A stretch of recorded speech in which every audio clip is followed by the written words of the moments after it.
What's up, everybody? Shawn here with another Live to Roll Live. This week is going to be a fun topic. We're going to be talking about sex today, and we have Bobby coming to join us later, and we have an awesome guest, Bentli, joining us today. So we'll get into a few quick intros and get right into the topic here.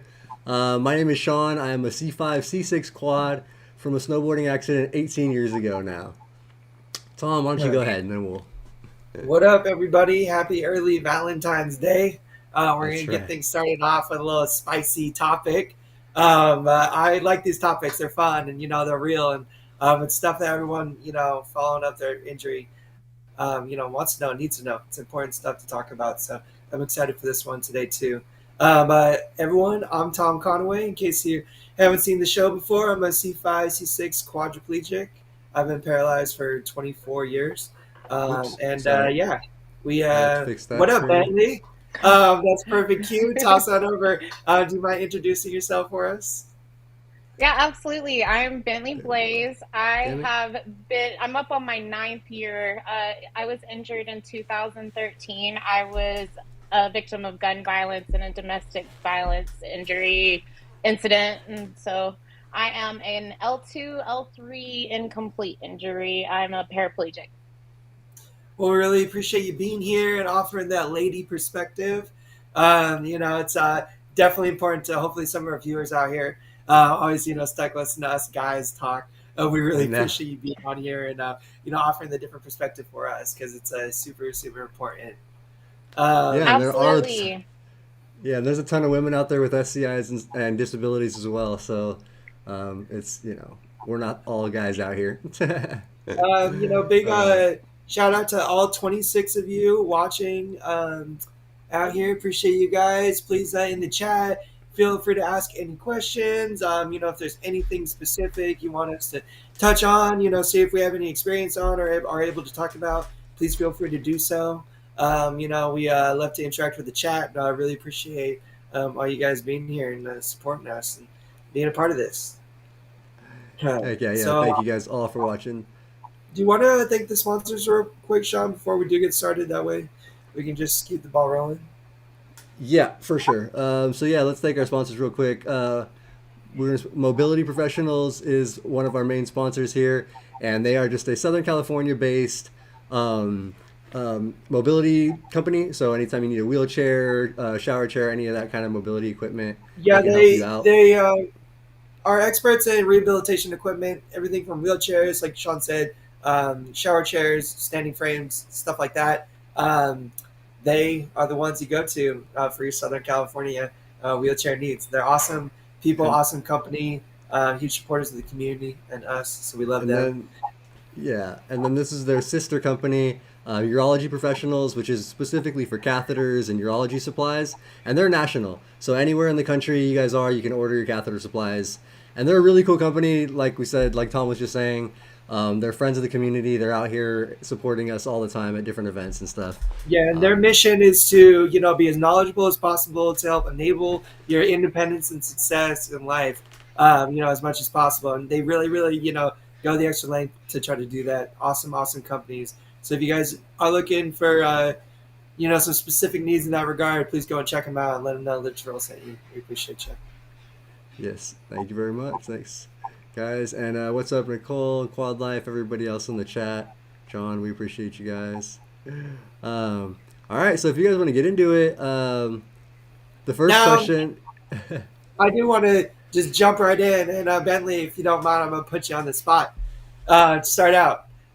What was I'm always curious, like during the rehabilitation process, um, if it's brought up. I know it's generally brought up, like sex, whether or not it's all going to work, how it's all going to be different and stuff. But I'm always curious, how that experience is for every individual. So can you talk about that a little bit to kind of get us started? Like, what was your experience after your injury? Was that something that was brought up to you by anybody, in, the hospital and rehab process, or did you kind of just have to figure things out on your own? No, I went to Craig Hospital in Inglewood, and that was actually one of our occupational therapy classes. No. Was like a group session, like a big group session of all of us, and of course, I was the only female. in this group of about 15 people, and the vast majority of the information was given for men. And I remember being like, well, I like to fuck too. Do y'all have anything like about chicks with spinal cord injuries? Like, is there something y'all have to offer? And it's not even really helpful information. It's more or less like, well, you may have things happen, you may have not. There will be dirty things happen, there will be embarrassment, there will be trial and error. I mean, there wasn't really any definitive information. I had to do a lot of self exploration, and I had to do my own research and like clearly experimentation myself. But everything as far as a woman with a spinal cord injury has come like entirely blindsidingly. So it was a complete shock to know like the lack of information there is out there. And sexuality is so important for any person, whether you're male or female.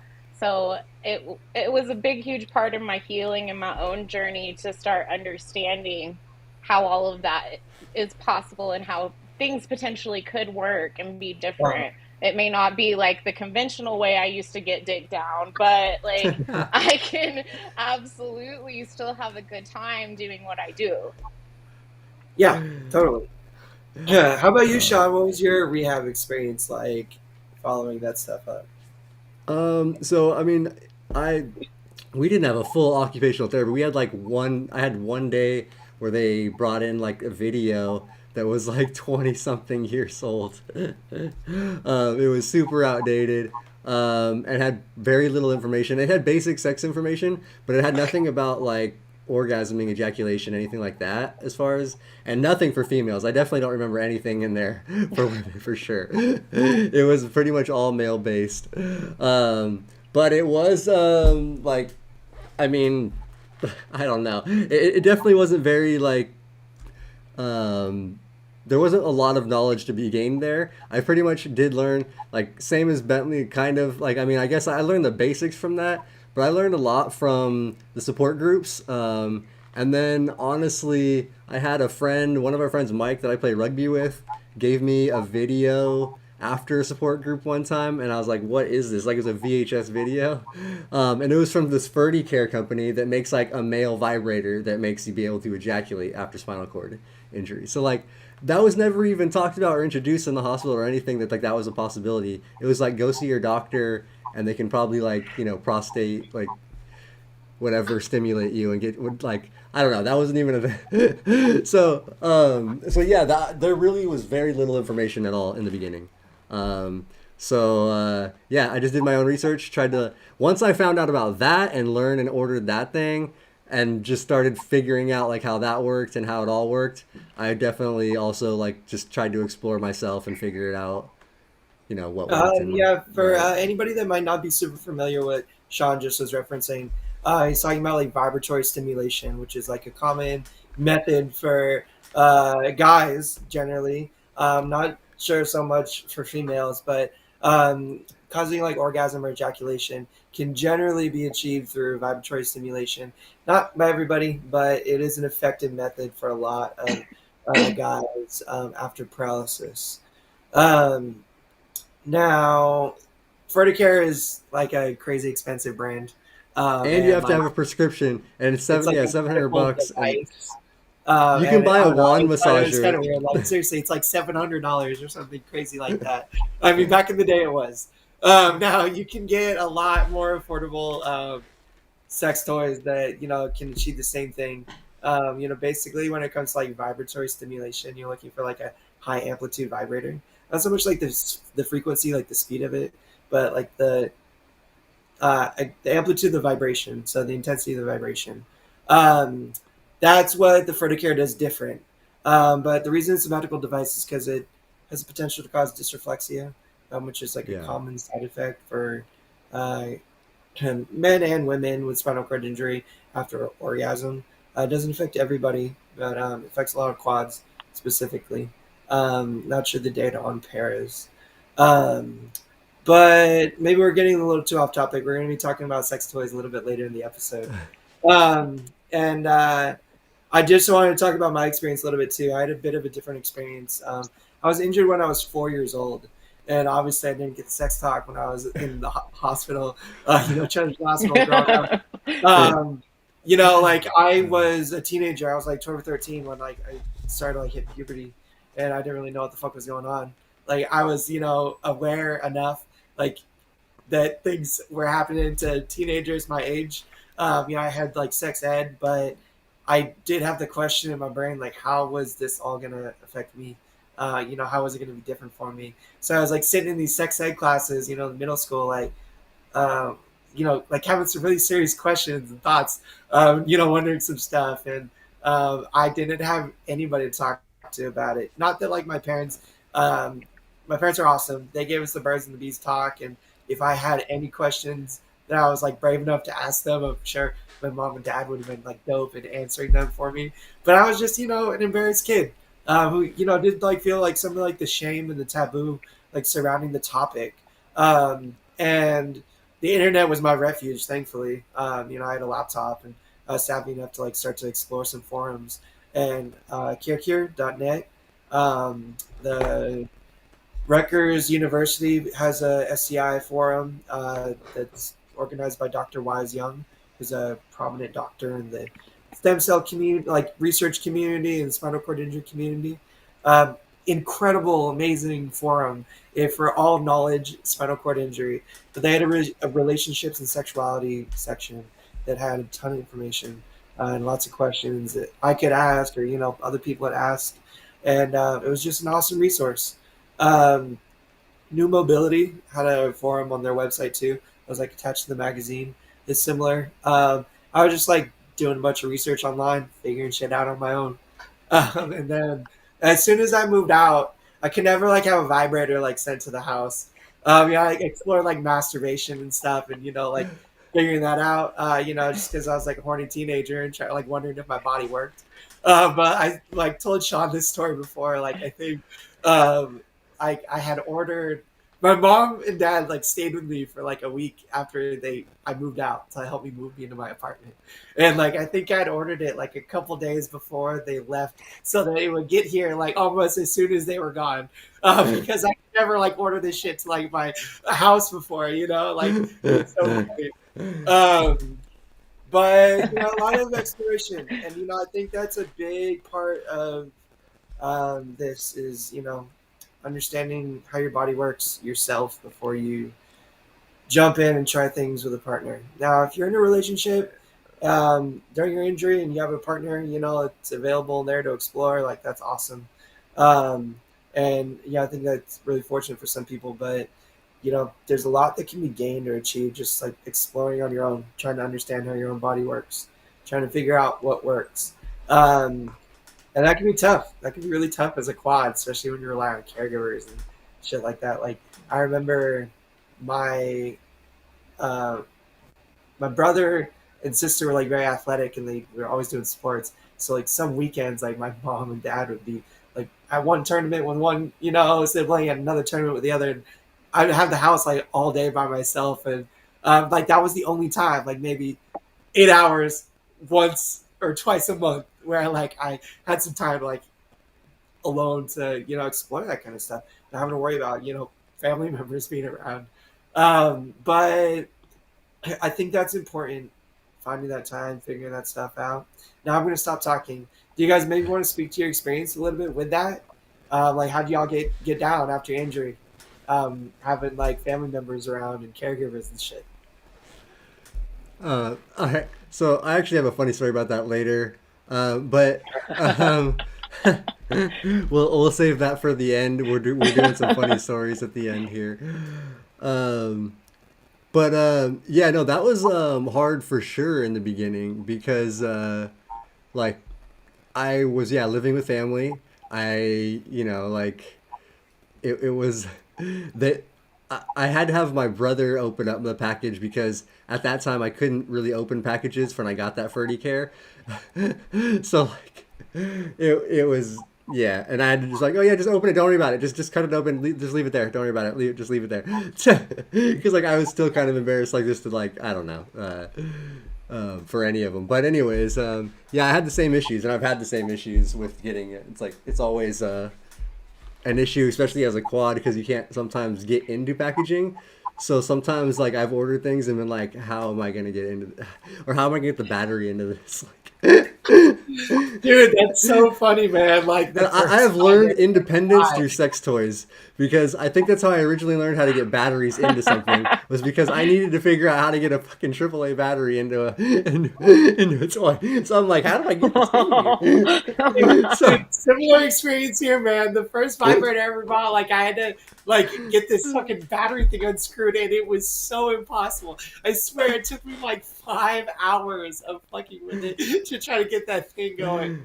uh, That Oh, determination, though, you're like, I'm gonna get this motherfucker working. Like, I hey, will that's fucking right. get it. That's what it takes. How about you, Bentley? What was your experience with that? Well, mine is very different from both of you guys. I did not have any form or fashion of intimacy or even allow anyone so much as to touch me for the first 4 years of my injury. Yeah. Um, my issue was psychological.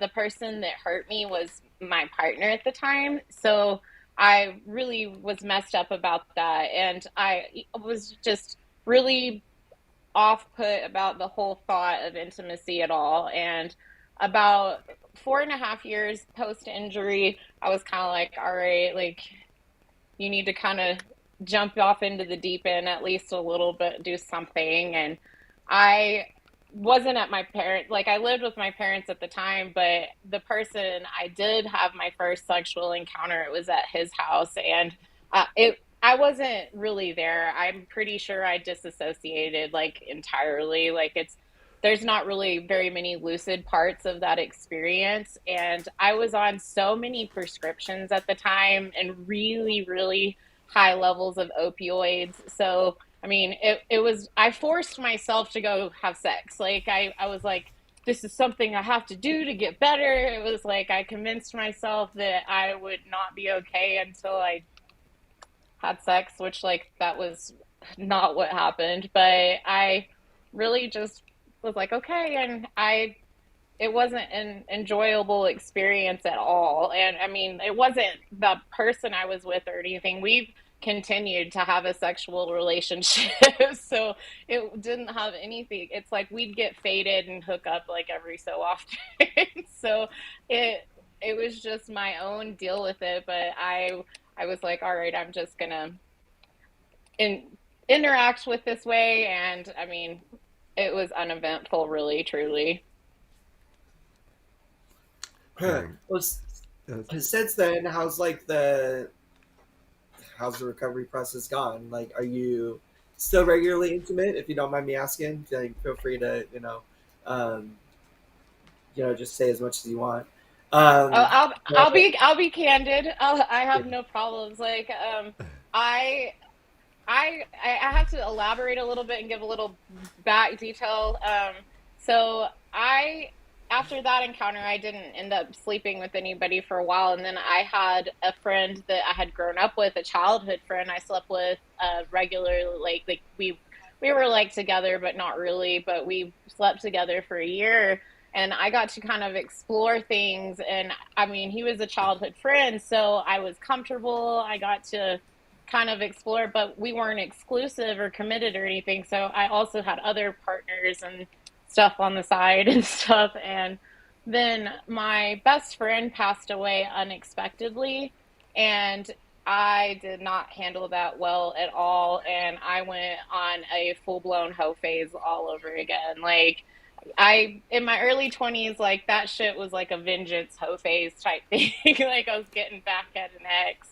And in my 30s, I really just went after it, and I was trying to fill a void with booze and blow and booty call, and it was just a plethora of, like, I went hard, and I was trying to fill a void. And I mean, I'm grateful for everything because I have learned a lot about sex in general because I did go so crazy with it. And it's been a blessing because I have a lot of people reach out to me and confide in me and ask questions and seek out support. And while I do not recommend to anyone doing how I did, or lack thereof, like, but it, I just, it was carnal entirely, and that completely is counterproductive because the part of the sexual experience, especially for people who have desensitized bodies, is the intimacy. And Right. I actively disconnected the two. And for the past 9 years, I separated the two entirely. Like, I don't allow like cuddling, I don't do the intimate things. Like, if I could have figured out how to have sex without touching someone, like, I would have been great. And it was literally like just the carnal action, and that's awful. Like, that's not how we are supposed to be. We're meant for connection. And I, after that hoe phase, I quit drinking, and I was celibate for about a little over a year. And into my recovery, they're, telling you, oh, well, you need to not date for a year. And I'm like, well, I'm serially single. That's fine. I don't date. Like, this is great. And I had a friend kind of call me out and was like, well, you shouldn't have sex either. And I'm like, okay. And I, I hadn't had sober sex the entire time I have been injured. I have been with one person one time since I've been sober, and that was just a couple weeks ago. And I'm still processing that experience because fated sex and normal sex are different entirely, especially whenever intimacy is involved and you have actively avoided that your entire sex life post injury. Yeah, definitely. Hey, Bobby, welcome to the discussion, broski. We missed you, man. Love to see you. What's going on? I didn't know if I should come dressed or undressed or something like that. This could be literal OnlyFans if we're not careful. But we'll try to keep it mostly PG-13, except for the No, dialogue, you don't want of to. course. You don't want to see me underneath. That's for sure. But Um, Bentley, I really feel what you said right there. The mental component is a huge, huge important part of it. A lot of individuals I've spoken to, like think about and really like associate the act of sex with like the physical experience of, like getting an erection and ejaculating and orgasming. Um, and without those normal physical sensations, it's hard to like mentally get there as well. But restoring the like mental connection, like having a good time in your brain is probably as important, more important than like the physical act itself. I found, and like it's just super super important. But it can be hard. It can be a hard one to figure out. Like I've known, like I have had my struggles. Especially when it comes to a partner, like insecurities and stuff, insecurities of my body, insecurities about like my disability and stuff, like in those situations. So learning how to get my mental, health okay in that regard, it's been a bit of a journey, and like honestly, it's still a bit of a struggle sometimes too. But a super super important thing to bring up. So appreciate you touching on that. Bobby, what's going on, man? Not much, man. Been We're away a talking. little bit, but yeah, back and geared up. Let's go. Awesome, awesome, ready to go. Well, do you want to maybe take a second to introduce yourself, just to let everyone know who you are? For those that don't know, Bobby has been gone for a couple weeks. Yeah. Hey everyone, what's up? Thanks for welcoming back and all the hey Bob out there. Bobby Rohan. I was hurt 33 years ago. Cycling accident from a bicycle versus bus, and you know what happens after that. C5, C6 quad, and just trying to live the dream, trying to stay healthy, trying to have fun in this world. That's right. Bobby is a source of inspiration for that for me. Always setting the standard for living life and having fun, making me want to go out and do the same. But it's really awesome to see you back. Glad you're Thanks, man. here. Olivia just mentioned the vagus nerve. Now, I did want to touch on this. Now, for anybody that's not super familiar, um, it's the reason why we're still able to have sexual function after a spinal cord injury. Part of the reason. Um, it is a nerve or a system of nerves that is part of your autonomic nervous system. So, meaning like it's not controlled by your brain, it's controlled by some automatic processes in your body that happen. So I don't know, just like get down and dirty with it. Like for guys, if you like get like morning wood or something, or like you just get like a boner like during the day, um, that and you like don't really mean to. That's your autonomic nervous system. Like it's some kind of process going on through your vagal nervous system that's causing that response. Now it can work to our advantage if you're a spinal cord injury because we can get reflex stimulation. Like there's I guess the scientific term is called a reflex erection. But from like physical stimulation, you can through that system of nerves still attain an erection, which can be really really useful for guys. I am a little less knowledgeable on the facts for women. Bethany, I wish there was more information and knowledge out there that I was read up on, but there is slowly more and more information being gained for men and women. But I can really only speak to it for a lot of the guys out there, just because it's mostly what I've researched and a lot of the studies that I've read about have been pretty exclusive in men. Um, but I really appreciate you bringing that up, Olivia. Now let's also, if we want to segue, vibratory stimulation. That is the process in which like vibratory stimulation can cause orgasm or ejaculation for men, which can be useful just for sex in general. If you're like looking to have a kid, it can be very useful and uh, getting what you need in order to make that happen. Uh, and yeah, I don't know. What's your guys' experience been with vibrators? Well, Yeah. I gave you my initial one where I first, I got the VHS video from my friend Mike after a support group and got the Ferdy care and all that. But since I have experimented and tried probably a dozen or more different ones, just different ways of doing it, different companies, different wands and stuff.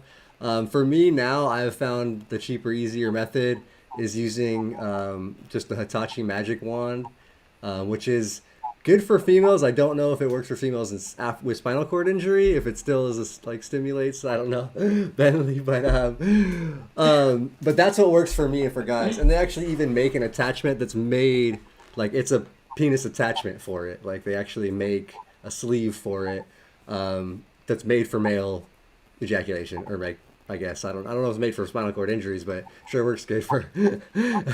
Right, made for a lot of dudes out there, quite honestly. But But, there's one yeah, thing go I ahead. wanted to ask you guys about on this too. So for me, I've like Bobby, and I actually really am curious about you because you have a longer time of injury and stuff, and maybe trying this. But like my sensory like nerves and stuff, like my sensation has changed and developed through the years. Like for the first 10 or 12 years, I could, get an erection, have sex, whatever. I got very, very little sensation from it. And then when I was done or whatever, I could use, the vibrator, the wand, and ejaculate like once we were like at the end of the session or whatever. Um, but over time, like 12 years after my injury, I ended up being able to ejaculate during sex. One time when I was with my ex, we were having sex and I was like, whoa, what's happening? I'm actually feeling sensation. And it happened. And then from then, it's kind of progressed. And now I can just do it with, sex or using like a fleshlight, anything like that, like without the vibration. So I don't know, has that changed for anybody else? Has anybody else gained sensation or lost? And see, for me, it's almost a little bit, it's good, but it's also bad because now I finish a lot faster than I ever used to. Now I'm like, wait, no, I don't want to be done yet. So So that's been an issue or something that's weird and changed through my body over the time of my We're gonna STI. call those first world quad problems, okay? You know, instead of getting there at all. No, but that's pretty funny, man. That's cool.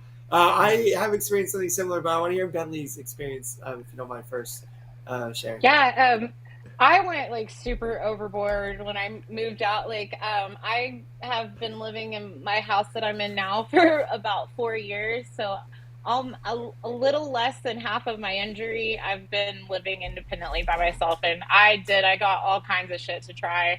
I was like, okay, like, we're going to figure out like what works, what doesn't. And I'm not real familiar with the vagus nerve subject, but I am very familiar with erogenous zones, and especially in women, it is so different post injury.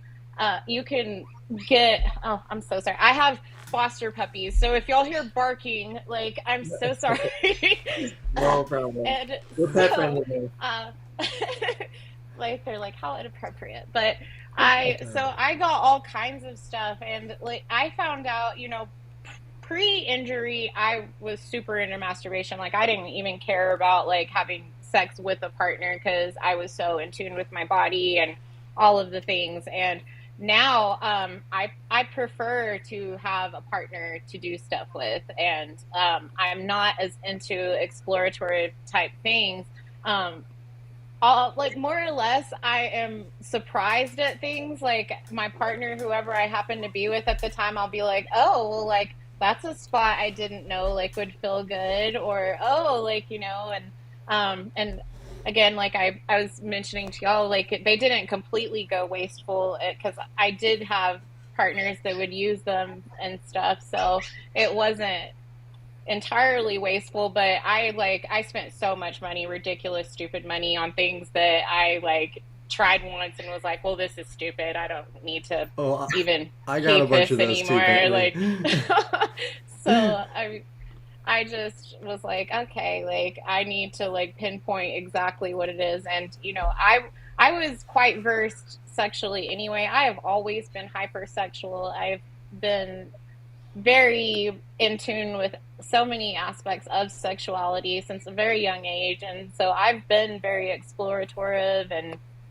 I was just bound and determined to figure out like ways to get around, oh, you won't have any feeling. And like, similarly with you, my injury has gotten so much better over the years. I was essentially a quadriplegic myself for the first year of my injury, and I could not feel anything like from like chest down. I couldn't use my hands, and I have progressively gotten better and better and better. And it is also a curse. And like, it's great being able to feel things, but you also feel more pain and things like that that you didn't feel before. It's like with this nerve rejuvenation, like, swell, but and I know this is something that y'all don't understand well.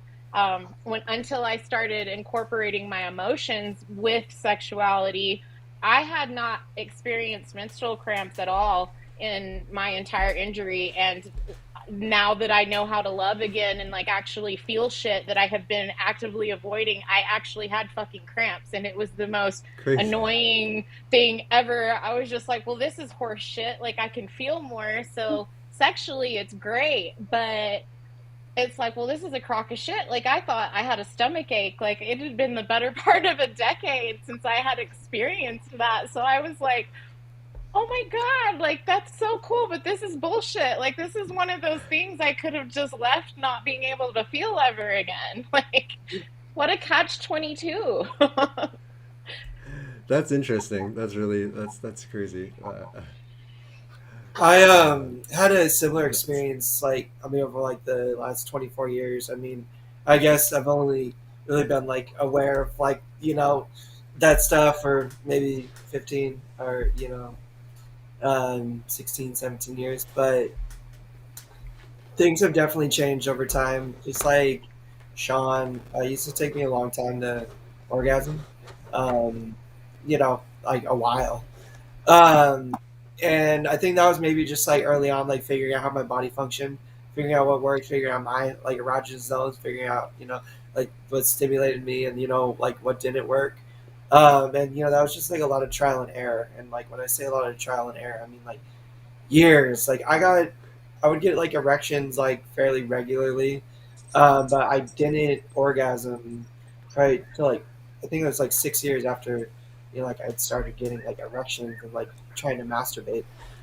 So it was like a long journey of like trying, like stop trying for a while, trying again, figuring things out. And like it's just like a lot of that self exploration, like figuring out what made my body feel good, and like it was all just stuff on my own. Like I was like just this chubby, shy virgin, like with no shot at like getting with a girl back in those days. So I was just like trying to figure out stuff on my own in the limited time that I had. The first time I ever orgasmed though, it just happened one day. Like I started experiencing different sensations, and like just kept going with it, and then it happened. And I got super bad AD. Yeah. So Yeah. for those of you guys that don't know, it can happen for women. It very commonly happens for men, but during orgasm, the autonomic dysreflexia can be triggered, which is a function of our parasympathetic nervous system. That word that I used earlier, autonomic nervous system, parasympathetic nervous system is like the common medical term used now. Um, and it's like your body is having some kind of sensation, generally it's discomfort below your level of injury, and it triggers like an emergency system in your body that like shoots your blood pressure up and gives you a super gnarly headache, and can be really dangerous. You can stroke out from the blood pressure spike that it gives you, so it can be super dangerous. Now, I knew that it could happen. I read about it happening. When it happened, like I was like, "Oh shit!" Like I knew it was dysreflexia, but I had a headache for 2 fucking days afterwards. Like my Wow. If my I die, I die. that's kind of how it was though. Like it was scary. Like it freaked me out. But like I wanted to. I went for it. Like uh, I was a little scared afterwards. I like the next couple of days. Like my body was super sensitive. Like my bladder couldn't hold more than a couple hundred cc's. That like my head's starting to pound and like getting those symptoms. And um, I kept after it. That went away after a couple times. It wasn't as intense the next time it happened, and then a few times after that, like I just learned how to keep it from happening entirely.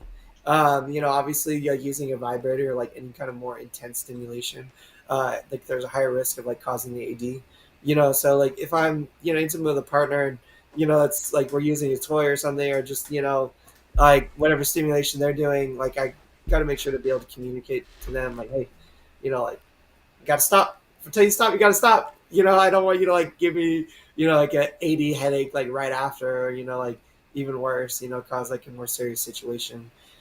So, for those of you guys that may struggle with this, or it does become an issue, you can speak to your doctor about it. You can take nitroglycerin. There's even like nitro patches or like nitro paste, which is like topical methods of using that during sex, before sex, to keep the AD from getting too bad. I don't know if any Bobby or Shawn can speak to that. Like, have you guys ever used anything like that or had I to? not for sexual use, just one time, just out of the blue for a good 2 days, uh, AD just shot up like I didn't know what the cause was. Couldn't Yeah. find anything. It was serious enough that I thought my head was about to explode.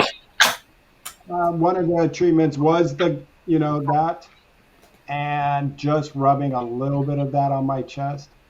Woo! Now that can make your blood pressure drop way too quick. Yeah. So I don't know what was worse, the AD or the drop, because both are pretty. You got to be very, very careful when it comes to that stuff. So when you're thinking about mixing, going into AD to mixing with that stuff, it's got to be talked about with your doctor. It's got to Yeah. be something that you really want to do, because of the high and the low can be really risky for stroking out.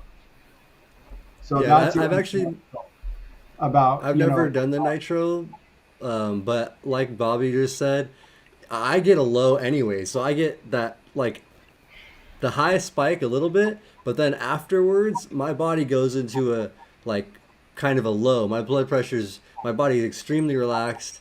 I have pretty low BP for the rest of the day, pretty much.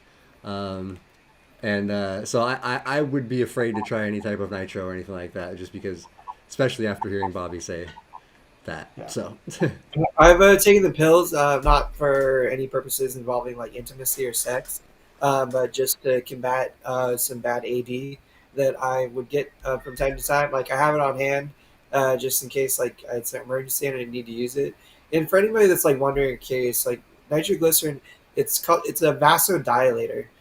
So it just like it dilates your blood vessels and like helps the ease of blood flow in your body, but it can like cause a pretty quick drop in BP because it does such an effective job at doing that. The reason we experience discomfort with like high blood pressure is because the blood vessels in our brain or in our head, like the reason you get massive headache is because they're under extreme strain and pressure. You have like tiny microscopic blood vessels in your brain that like under high pressure like that at risk of like bursting and blowing out. Like uh, you don't want that to happen because that's brain damage and that stuff.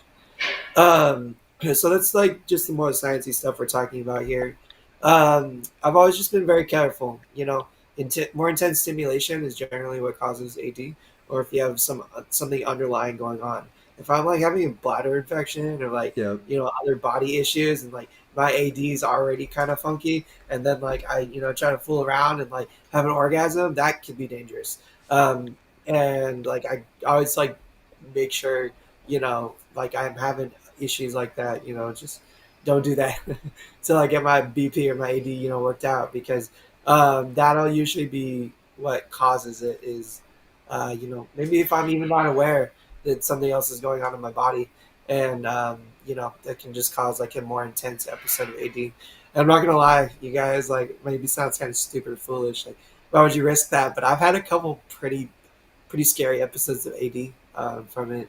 And yeah, I don't know. Like I've spoken to my doctor about it. And they've offered all those solutions, but the self awareness that I've gained and gathered about my body and how it functions is like my biggest weapon against it. And just knowing what to do, what not to do. When it's okay to use toys, when it's okay not to use toys, and just like have a very high awareness of my body and what's going on, and the potential risks involving all of that. And Olivia, you're awesome. Thank you for bringing up so many freaking great things we need to talk about in the chat. Um, Medication, ED meds, um, how they might interact with you. Priapism, which is like erections lasting longer than 4 hours. I yeah. use a low dose of Viagra, sildenafil, which is like the generic version. Um, Got to pay out of pocket for it. It's like $30 for a couple pills. I chop them in half because like 25 milligrams usually works like for me. Um, Makes it last a little longer. Um, and never had any issues with long lasting erections. So, Usually, like it won't even give me erection unless like I still like experience some kind of stimulation, which is kind of how it's supposed to work. But priapism is like if you had to go to the ER and they got to like drain the blood from your erect penis, that won't go so down. I really wish Wow, that sounds like a horror story to me. I'm not gonna lie. The visual is pretty gnarly. Like, I think I saw it like in an episode of True Blood or something, and like I was like, "Oh my god, that's what that is." uh, Yeah, I've So never it, experienced so anything like Tom, that. Go ahead. it has happened to me. Okay. oh, it has. Hmm. Do you mind speaking to your experience with it, Bobby? Yeah. So I'm, we can rewind a little bit, and I can tell you, 33 years, my sexuality or it, my erotic zones, the way everything works has not changed. Um, Interesting. I get an erection when I don't want it. It's usually for whatever reason, the car seat just does it. And Same. my wife, Every time I'm in the car, oh, every time I start driving, I swear to you, it's like I yeah, start driving 10 minutes into my drive. It's like, Baron, what's up? Like, dude, what the yeah. fuck are you doing? I don't know if it's And something sorry, to Bobby, do with didn't my mean to car interrupt, but yeah. or driving really makes me horny. I don't know, but it's and Same. there's there's a couple times you're trying to make a left turn. You're like, God damn it, you're like, I was close. I mean, that tripod did not need to be there.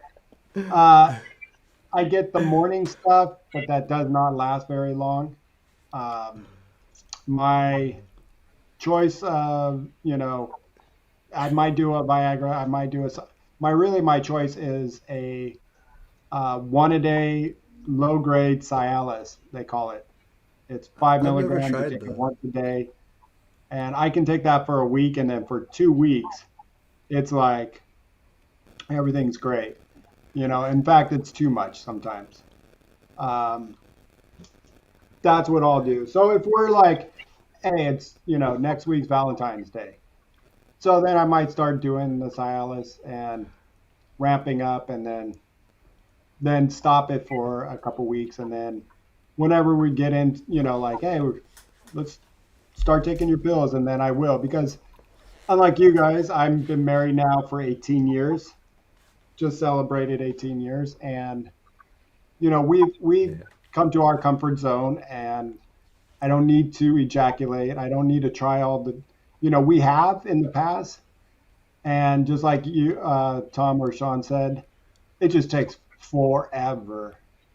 And I've never been able to get over the hump to where then it's quick, Yeah. or during sex. It has happened during sex a couple times, but it's just not worth it to sit there just to see, a little ejaculation come out and go, yay, here we go, and risk the AD.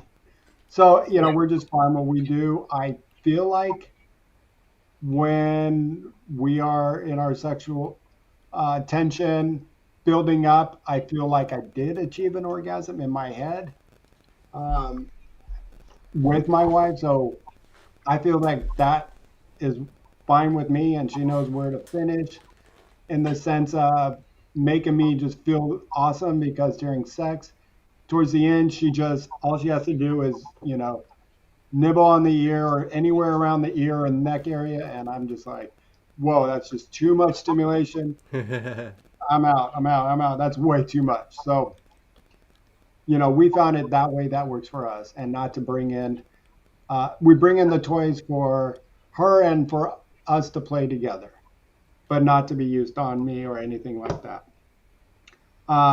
We did go try the, oh, Tom, help me out. The injections. What is it called? Oh, Trimex? Trimax.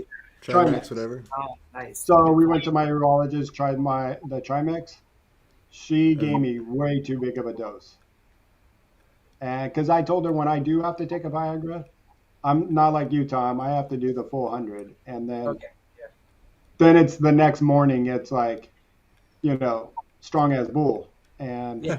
but it's not like 20 minutes later, I'm still waiting. And 2 hours later, I'm still waiting. And then the morning, usually when we have to get ready to go do something, it's like, at ease, boy. So we thought we'd tried that, and it worked like a charm, but worked too well. Yeah. And she's like, call me if anything's, a problem. And I said, we're at hour 3. It's a problem. And my wife is tired. She's like, okay. Sorry to laugh, Bobby. We're all laughing at you. No, We're laughing it's, with you. it's a laughable moment. And I think you guys are the first to hear. And of all the people on here, never really told the story because it's embarrassing. But I think I can laugh at it. It's been 15 years. 15, or no, not even that, maybe 10 years ago. And, it's embarrassing going in, and then they have to do what they have to do, and it was not pretty. I thought, Oh, man. yeah, they had to drain the blood, and it leaves it black and blue, very bruised, and 2 weeks later, you're fine, and we just said, we're fine with our system. Yeah, let's not do We like that. what we do. I think I'm Wouldn't good Let's it be on not nice track. to fix go? something that's not broken. Yeah. Exactly. And we do Uh, talk about it again. Like, we were pretty pissed, and when we started investigating more about other people trying it, they're like, "You tried what dose? No way. That is quadruple than what I would use." So we feel like we got robbed from my urologist. She was well known in the SEI community, so I trusted her, and it just didn't work out. And maybe later on, we might try it again, but we find that the Cialis works just fine. Yeah. yeah, might as well just use what works, man. That That's really sounds what it's sketchy. all about, is finding what works for you. Not necessarily like what Yeah. works well for everybody, but like all our bodies are different, all of our injuries are different, and it's awesome that there's like more than one solution to the problem, for lack of a better word, way of putting it. But there's just like multiple methods to try, which can be great. Like honestly, when I like read about the Trimex and like an injection, I like freaking am the biggest like scaredy cat around needles. It's like the thought of Yeah, I putting one don't. of those down there, even like without sensation, I'm like, no, no, no, no, no, Oh like man. that's not happening. Like I think that would be a boner killer right there. But it is nice to know that like there are multiple options out there and being able to try different things. First time I ever spoke about like sex with my doctor, she brought it up to me. And shout out Dr. Amy Hutro at UCSF. She she had dwarfism, so she was like this little 3 foot something lady, but she was like had the biggest energy and like the most like awesome personality and like most amazing doctor I've ever had. But she brought it up to me, and she talked about all the different methods and all the different things that we could try. And I was only 16 at the time. She kicked my mom out of the room and had like an awesome, dope conversation. And like I was 16 and so fortunate and lucky to like have it that early in my life. I feel like, but I think it's very, very important to find a doctor who you're comfortable with talking about this kind of stuff, talking about having like an open, as honest and candid conversation as you can about all of it, and discussing the different options.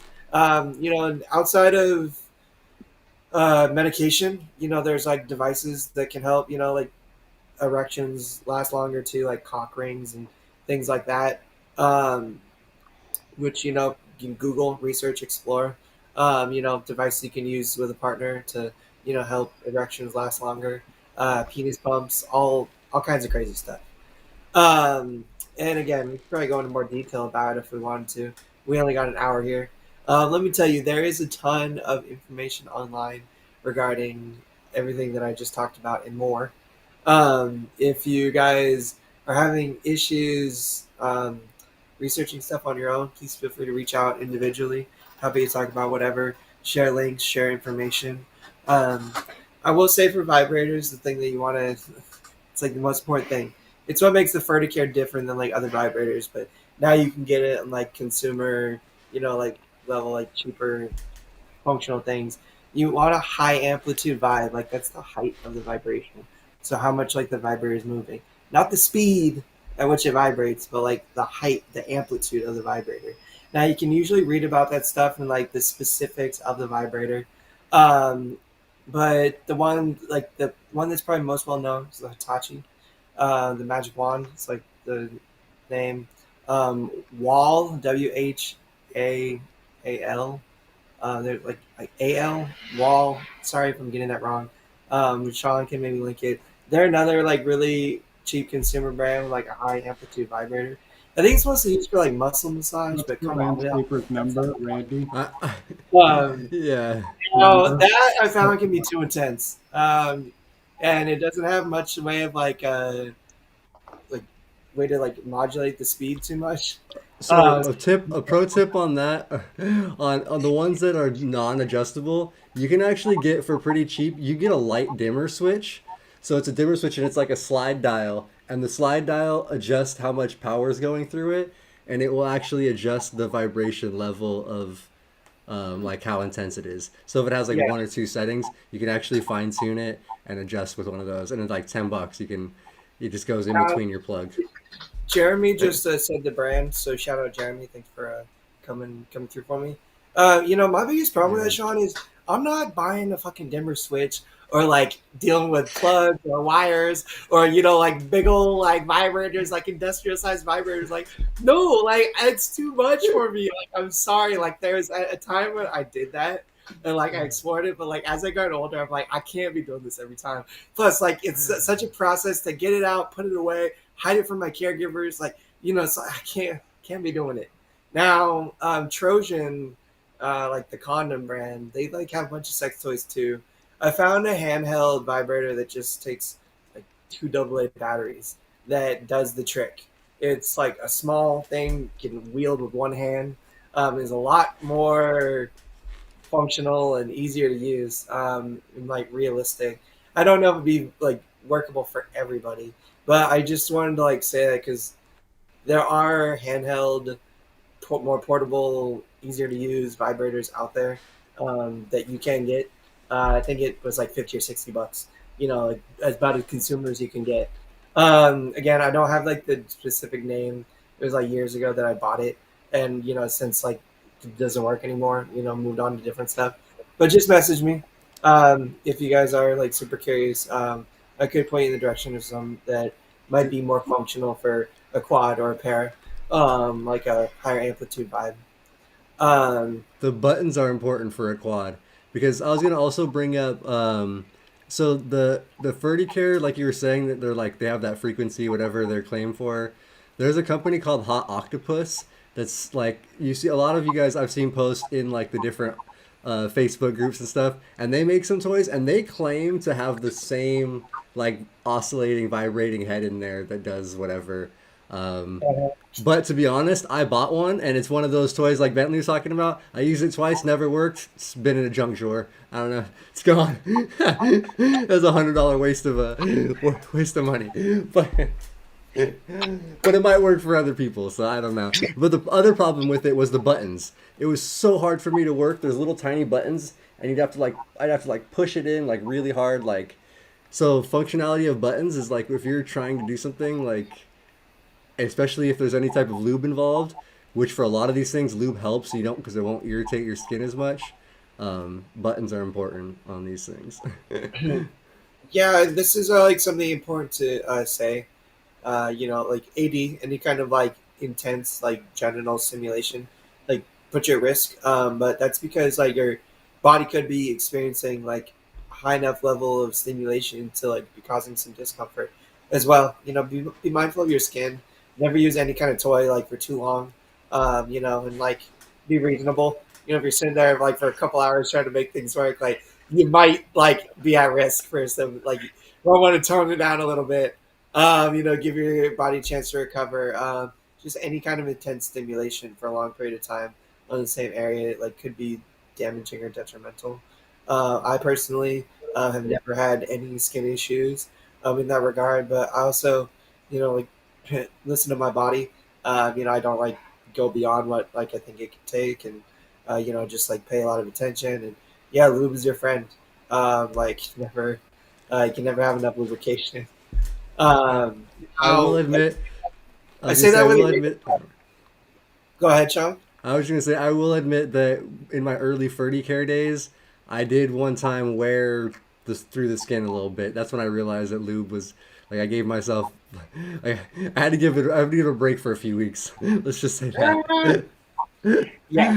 But go Um, ahead, Tom. Sorry, man. well, what I was gonna say is, for me, I don't know. Like when I first was like exploring like masturbation, um, lube didn't work for me because I didn't have enough grip at that point. Right. Like, like needed some friction. Like I needed like some grip. So it was like, Bentley over here is making me embarrassed. Oh my god. I didn't But even say anything. Like it's your uh, fault. Like I get the visual. You're like, okay, like I can't squeeze my dick hard enough. This isn't gonna fucking work. And then it's problematic. Like all of that just like what if you fall and hurt yourself? Balance issues. I have questions. Okay, and I'm just well, saying.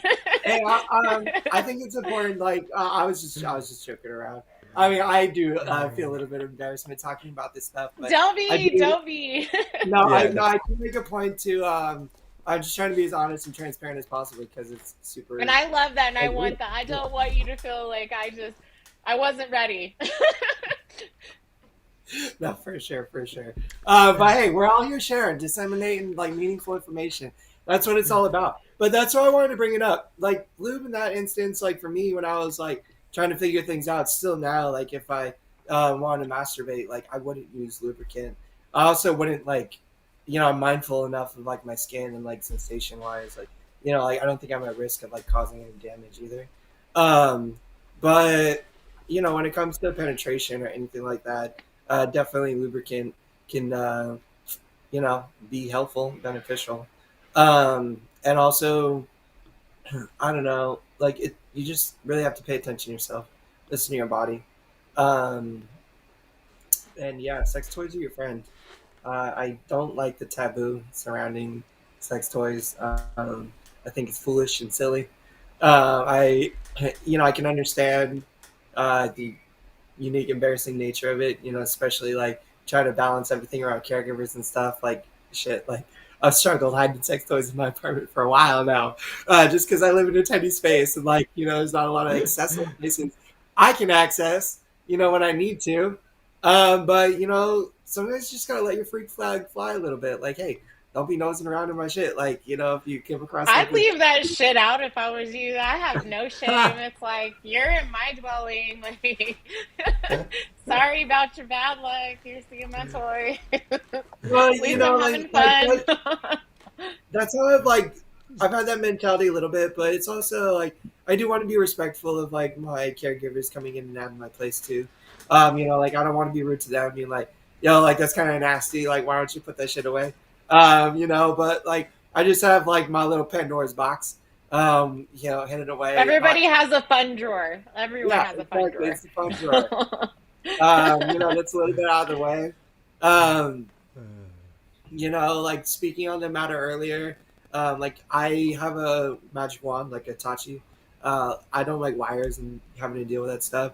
So like I have a wireless one that's rechargeable. Shop around. You might have to spend a few extra bucks, but you can usually get something that like fits and works for you. That's better. Like it's a lot easier to, use, not have to worry about wires and plugs and outlets. They and stuff. have Bluetooth now too. Like as exciting of like a technology that is like, and I think that would be great for especially our quad friends.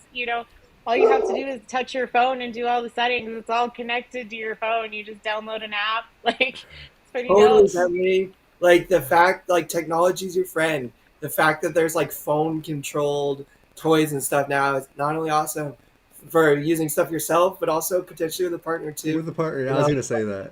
Get some excitement. Um, I think it could be. I don't know. This is like something we have talked about and touched on before in like the relationship and dating, episode. But when it comes to having sex with a partner, there's no simple like easy answer to like make it fun or smooth. Um, just sex for everybody by nature. There's a little bit of awkwardness, a little bit of trepidation, a little bit of like weirdness. Always like disabled or not, like that's just sex. But being able to communicate without having fear of like what saying to your partner, being able to just be honest and share and talk about whatever, talk about the nitty gritty. Like that's always best situation, best case scenario. I think makes the like situation the best it can be when you can talk to your partner. Communication. Otherwise, communication is probably like number one. Um, because, and yeah, that's just true for any kind of like relationship encounter, sexual encounter, disabled or not. But especially when you have a disability, being able to communicate whatever to your partner, and like not getting embarrassed by it or not having to worry about it is obviously the ideal. Now, let me tell you, saying that and living it is different. It's easy to get embarrassed. I've struggled with that a lot myself. Um, how I've gotten over it, I don't know. Just remember that I'm fucking dope and I'm awesome, and like I'm like a sexy dude, and like I'm a good lover, and like I can make it work and make it happen. And just like trying to like through having experiences, I've been able to let go some of my insecurities as well. Just because like you know go through it a couple of times, like it's just not as intimidating. It's not like It's the always first going to be time. scary the first time, but Yeah, it's always, I would even argue like the first time with a new partner, can sure. be, like, you, I honestly was not scared. I was like, let's just get this over and done with. Like, I was just like, let's just finish. Like, so I can say I did it. Like, I don't know. And something for me personally, like, and that's what kind of opened my mind to everything. To add to what you're saying, everybody's insecure, at least to some degree. It doesn't matter if you're able-bodied or not. And when I was first injured, I had the horrible mindset that I was not attractive anymore. I never would be. No, like I was a waste of space. Like it was horrible. And I know that a lot of women and as men also go through that kind of thing post injury. And I remember being absolutely shocked the first time that I realized someone was hitting on me. Because I could not correlate if someone was being nice or if they were actually hitting on me. And I still have issues sometimes. Like I can't always tell. I'm like, are they being kind or are they coming on to me? Like this is a little weird. Like I'm better at deciphering it, but whenever I started having my own sexual encounters and seeing the insecurities that I have to deal with the people I'm having sex with, I'm like, bro, I'm paralyzed and shit. Like you're being a whole ass baby. Like this is so stupid. Like in my mind, like I'm having to like gas myself up just to do this, and it's silly. And once you like gain the confidence and gain your self-esteem, you realize like it is awkward for all parties, especially like in random hookup situations with like the strangers and things like that. It doesn't matter who you're with. Like if you're banging a stranger, it's gonna be weird. Like I don't understand why, like if it was my naivety or my oblivion, but it's gonna be weird. Like yeah. just accept it. Sex is weird. Like that can be a part of it, like not, like just because it's like a little weird or awkward. I mean, shit, like that's life. I don't know. It gets very dependent on the situation. I mean, I don't know. I've like fantasized about like going out and like meeting someone, having like a one night stand, and like I've been at a bar and like had like a lady come up like flirting on me like pretty heavy and stuff. But I don't think I'd ever be comfortable in a situation like that, just because like I need to have some dialogue with this individual like before intimacy. Just like make sure that they're cool and I'm like not set myself up for like an experience that's gonna like fuck with me afterwards. Because like I have had some of those too, where like I don't know, it just didn't go that great, or was more awkward than I wanted it to be. Awkward and it was like awkward, and the awkwardness and the weirdness are like the main feelings afterwards, and like that can be hard and like make the next experience or getting to the next experience difficult. I'm thankfully, I don't know, I'll call them my hoe days too. Like back in my early college days and Your stuff. mild hoe days. Well, I was just putting myself out there, and like I was doing Uh, online dating. I was in college, and like the main reason I pushed myself to move out, like it sounds silly, like I wanted to go to school and like do that stuff, but like I couldn't have done that in NorCal. The main reason is I wanted to like put myself out there, like let my freak flag fly a little bit, like just get out and have some fun and experience life. Like I had been thinking about and like fantasizing about for a long time, and like here's my opportunity, and I was gonna like go after it, and I did. um, and I did like online dating, had like a bunch of online dating experiences, like just went out on a bunch of dates, like went out, bars with the homies, stuff like that. I wasn't much of a hoe. Uh, I did have some experiences, some positive experiences, some negative ones. Um, but going through the paces and, suffering some of the, shittier experiences and, having some of the better ones, like that gave me so much confidence and, gave me a lot of confidence in myself. And, um, you know, it, it was, it was cool. It was fun. As scary and as wild as it was, and as hard as it was sometimes, especially on the experiences with partners that like maybe weren't and no like shade to them, like weren't ready to like be someone with, you know, in like who was in a chair um, or whatever. Like I tried to learn as much as I could from those experiences, take whatever positive I could, you know, like at the very least, like now I know what to avoid.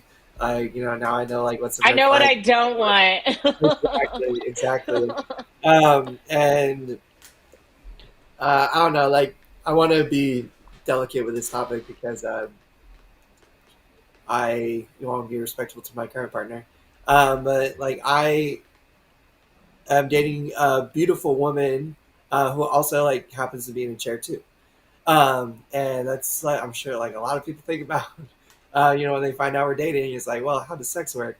And I know that's because like a lot of people ask me, you know, right out the gate, and you know, I feel like a lot of my experiences on my own, you know, like leading up to dating this extraordinary, beautiful woman, um, you know, help me prepare, you know, help me like find a lot of my confidence and stuff that, you know, doesn't let me dwell on some of my inadequacies, which still plague me. You know, like I do wish I was more physically capable, you know, especially in the bedroom, to like, you know, take care of my partner better. But um, I can, you know, do just fine with what I got. And, you know, like going through a lot of the trials and tribulations that I did um, helped me get to that point.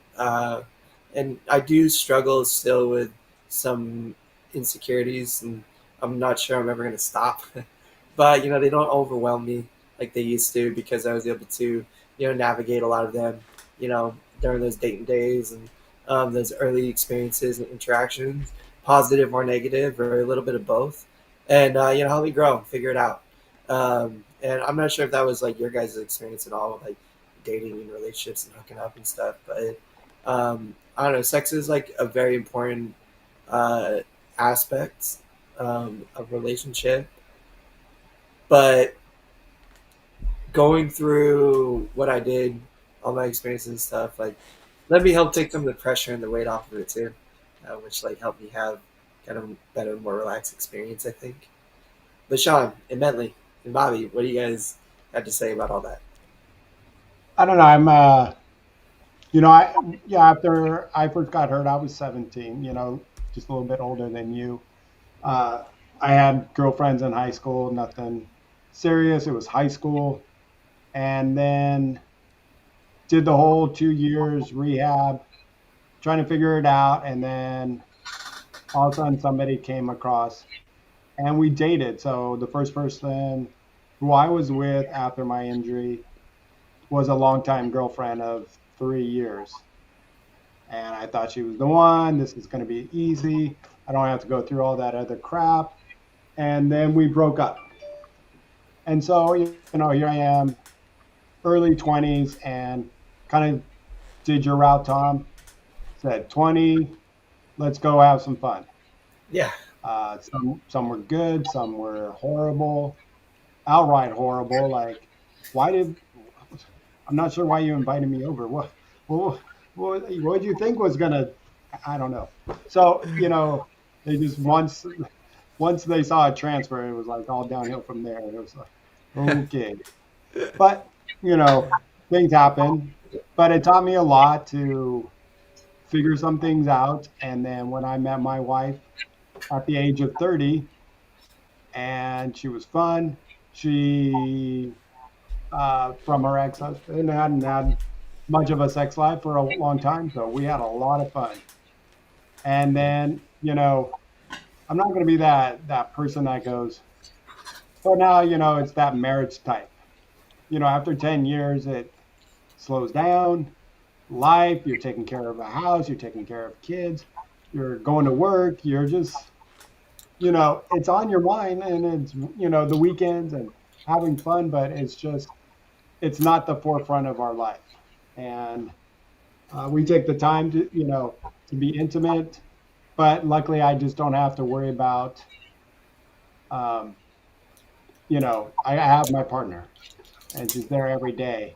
And if it's sexual by just hopping in the shower together or just very non-sexual in the morning, just whistling at her as she's getting dressed and trying to get a pinch, you know, on the butt and just a kiss here and there, because that makes it just as spicy as going all the way and, you know, and getting ready for the pill, or getting the toys out and getting in the position, and, all right, now hold on, let me get on my side. Hold on, I'm losing my balance.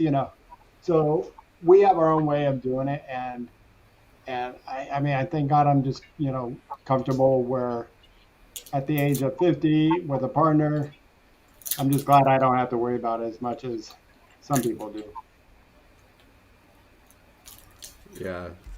Sorry, I had to go and get a granola bar, you guys. I was getting like really low blood sugar. I need to eat something, this spicy topic, just too much for It's me. okay. Dude, I know how that goes, man. You hit those lows. But yeah, dude, Bobby, I was gonna say too. I mean, I'm not in a relationship now, but I have definitely learned a lot from past relationships. And then even my last like long kind of term relationship when I was like with the for 4 years. That really taught me a lot as far as what I like.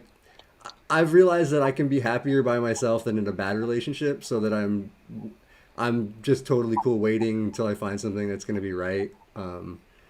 And like that's just because the intimacy and all that and stuff like that is important to me. I want to have like a connection with somebody, um, and have fun with them, like Bobby. Like enjoy each other's company, little like all that little like flirting and stuff. Even 18 years into marriage, you guys are still like pinching butts and like like little stuff like kisses. Like that's super cute and cool. Like I think we all would want that at some point here. So, but yeah, I've learned that's pretty much what I've learned is just that I know I want to wait for the right thing, the right partner, and be to be happy and be with somebody. So yeah, hopefully that comes along at some point. But Yeah, like that's what I found too. It's like there's an infinite number of ways to be intimate with your partner. And you don't gotta like get down and have sex to like be intimate. And that's like what I've yes, tried to incorporate a lot of is, just like reminding my partner like how sexy she is, like all the little teasing and like fun stuff. That can be a great like lead up to sex.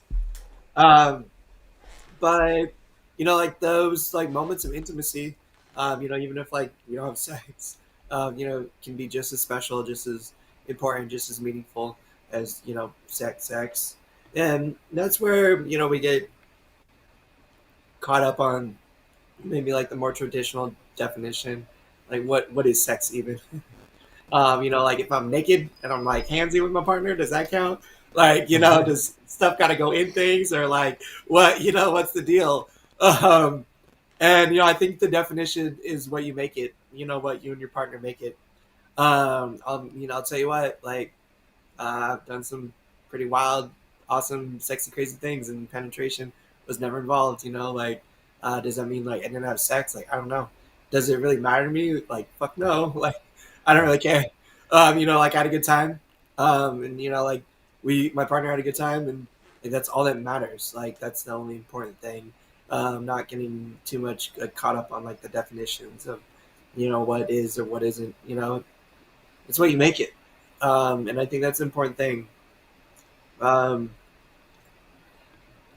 just like don't get lost in like the sex aspect. I mean, I'll tell you what, like foreplay and everything leading up is just as special, just as important, just as meaningful. I think, but could be wrong.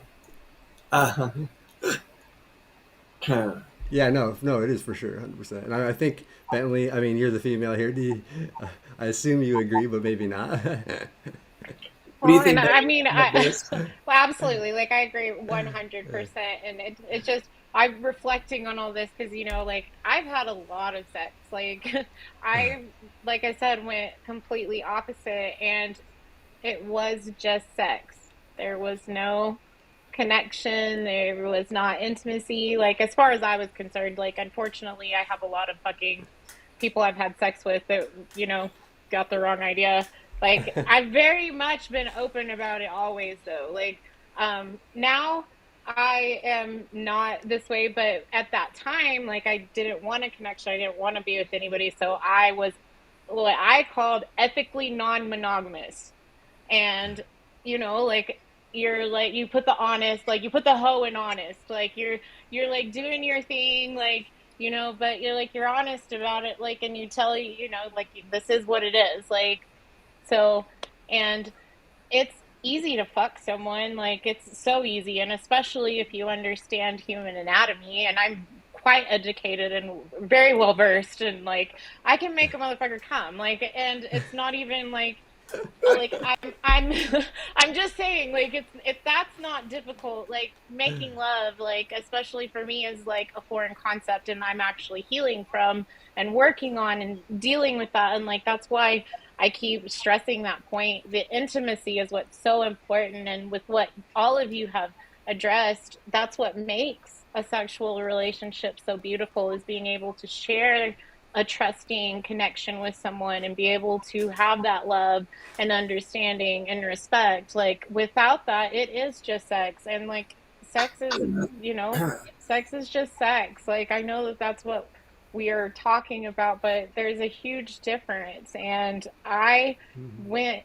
completely the wrong way about it. And now, like, that's what I want. And I do have a very unconventional lifestyle, you know, like, I am pansexual, I am polyamorous. So it's, you know, it's gender fluidity, like, makes it even more complicated at times, you know. Yeah, I can see that. But that's Well, you know, that's the unique thing about sex is like it can be complicated in a thousand, a million, an infinite number of different ways that like we won't even ever be able to touch on in this episode because you know that's the We nature don't of have it. enough time. yeah.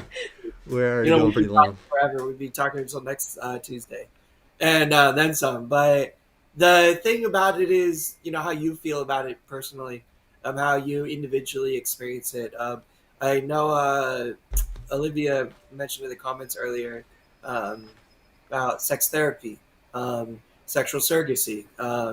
You know, like finding an escort or you know someone to experience, you know, the act of sex with. And you know learn and explore and figure some of those things out. There's lots and lots and lots of different ways to go about exploring sex, making sex healthy for you. You know, talking to a psychologist, talking to a sex therapist can be an extremely beneficial thing. I assume can't attest to that personally, as I've never talked to one, but I have read, you know, accounts of individuals that have and can help you, you know, figure out the mental side of it, which is very, very important. It's tough. Mhm. It can be tough, you know, getting to the point of, you know, finding a partner that you're able to have sex with. And then, you know, there's the toughness of figuring it all out. And there is no simple solution or simple answer. The things that you, I think, are the most important is um, understand your body yourself.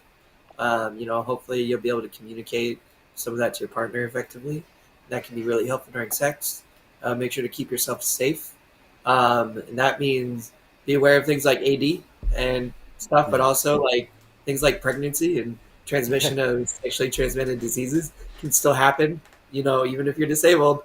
And, you know, dealing with things like condoms and stuff. Like I know for me, condoms are tough.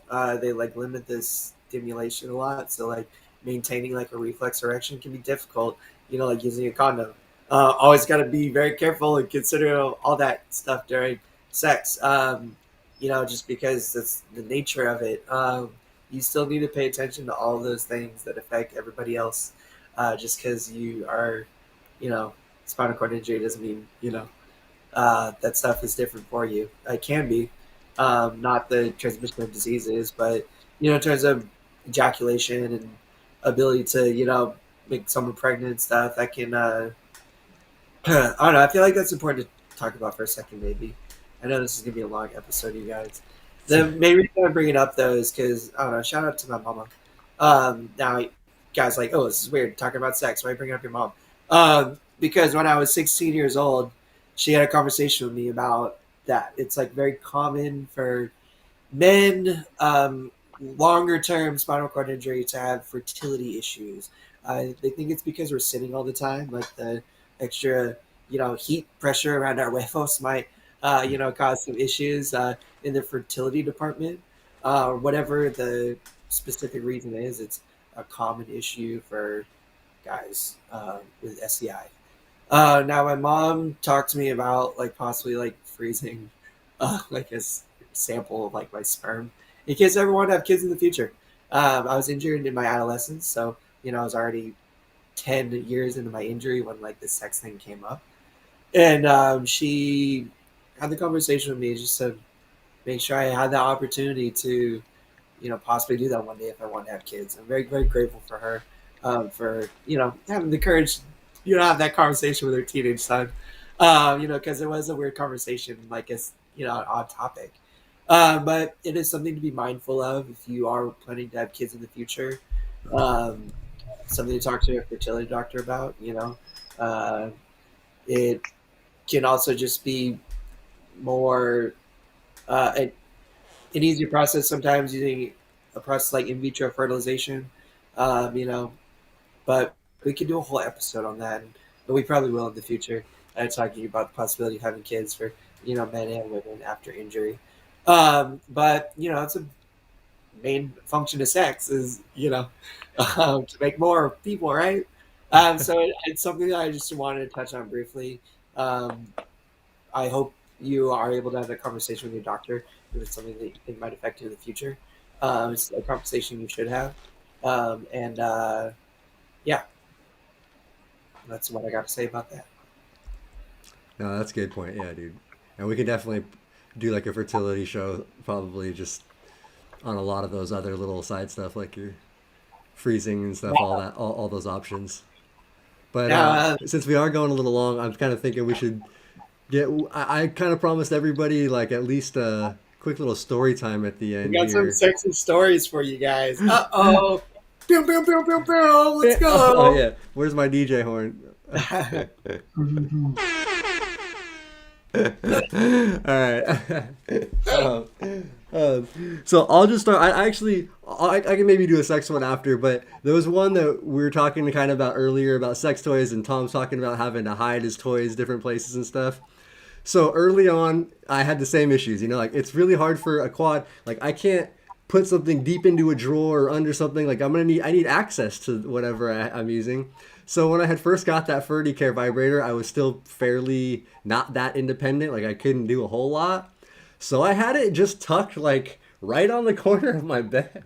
Like under this little side thing. Like it was pretty just there. Like if you were sitting there, you could definitely, it was kind of under a little like sheet thing. But it was pretty much just there like all the time.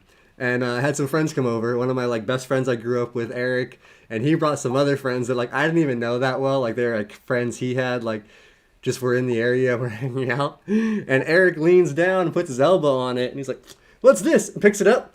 Penile vibrator. Like, so, and now everybody's like, "What the fuck?" And he's like, "Why you got this shit just right here on my arm, bro?" Like, and it was just like, I don't know, like it was just one of those like that was my first embarrassing like, because it was like girls he had brought over, like, I didn't really know. Like I'm just like, holy shit, like this dude's like swinging around. He's like he's like making lightsaber sounds. He's like, "Oh, what's the fucking look?" But anyways, that was my first like embarrassing like masturbation story or like like after SCI. And yeah, it was just one of those things like I'll never forget, and like yeah, it was just funny. But I don't know, you guys probably have better ones, so all right, Bentley, you want to go next? You got any funny stories for us? Mine's pretty intense. I'll let you guys go first. Okay, It's a doozy. It's a doozy. So I think y'all enjoy it though. okay. Well, I have another quick one. I mean, I don't know. I got to be sensitive. I don't want to get myself in trouble. All those who might be listening out there. I don't know. This one I time love how respectful you are. I have to just say that I do absolutely adore how respectful you are. Like, I'm not even giving you flack. Like, I genuinely am giving you a compliment. I think it's so important to respect your partner's wishes and boundaries. And even if that wasn't her deal, I absolutely adore that you were taking that into consideration. You needed to know that. Well, I appreciate it. Thank you. But now into the juicy details. I can go back and Yes, watch Jesus. I don't know. It was the morning. I don't know. I mostly feel bad for Bobby because Bobby knows like that's known my partner forever. But it was early morning. I don't know. I was just feeling a little like lovey dovey in the morning, right? Kissing on my pretty lady, and things like heating up a little bit.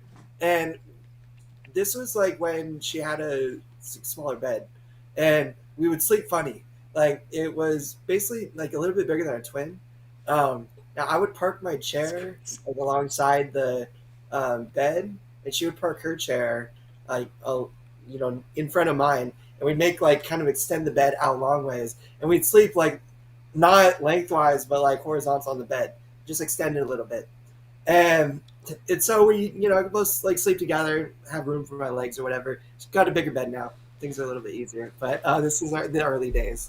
And I turned on my side, and I was just like doing my thing, and I guess like I scooted my butt a little bit too close to the edge, and next thing I know, like my legs are like hanging off the bed, and like my ass is hanging off the bed, and I'm like just like chest and shoulders are like still on this bed, and I'm like slipped down in between both the wheelchairs, just completely fucking stuck, like no idea what to do. Like she's like grabbing my arms, like trying to like help pull me up. I'm just like trying to use every like ounce of energy I got to get myself up out of this situation and not completely fall on the floor. And she has a few roommates who are also in chairs at this dope ass house here in the valley, and one of the caregivers there, like she doesn't have any caregivers, but one of the caregivers there, she knows. And thankfully, I had some shorts on, like I wasn't buck ass naked. Like I think she tossed on a shirt real quick, and we had to call the caregiver to like help lift my ass back up into the bed so I didn't fall on the floor. And that's just one of the stories when I almost fell on the floor. I actually have fallen on the floor before. But sometimes you get wild. Like, hey, like, what can you do? Oh. That's about as detailed as I can get without getting into too much trouble. Fair enough, dude. That's funny. You got any funny stories, Bobby? I don't know if I gave you my funny story going to the ER, and With your 4-hour boner. yeah. The one story I have a classic story, and as much as not too many people believe me, or friends are like, I can't believe it happened, but she verifies it to this day, or not to this day because I saw her once and that was it, but she verified it that night to all my friends. But we went to a strip bar, and it was just dancing only, and she had the hots for me that night. I don't know what it was. I don't know if it was something about guys in chairs, but it was a night where I went and got laid, and she just like, come, we're going to the last booth. We got, and I was in a private dance for 2.5 hours. She didn't let, she's like, nope, you're not paying. You're everything's good. It was just, I couldn't believe it happened. Like, you don't go to, that's the last thing girls want to do to, a stripper wants to do with any guy at a strip bar. But somehow I wasn't even saying anything. I was just sitting there, and she's like, you are cute. You're coming with me. And I don't know if it was feeling sorry for myself or what. I mean, sometimes Bobby just has that magic the ladies can't resist. Those blue eyes, Bobby. I could not wipe that smile off my face for like months, especially with my buddies.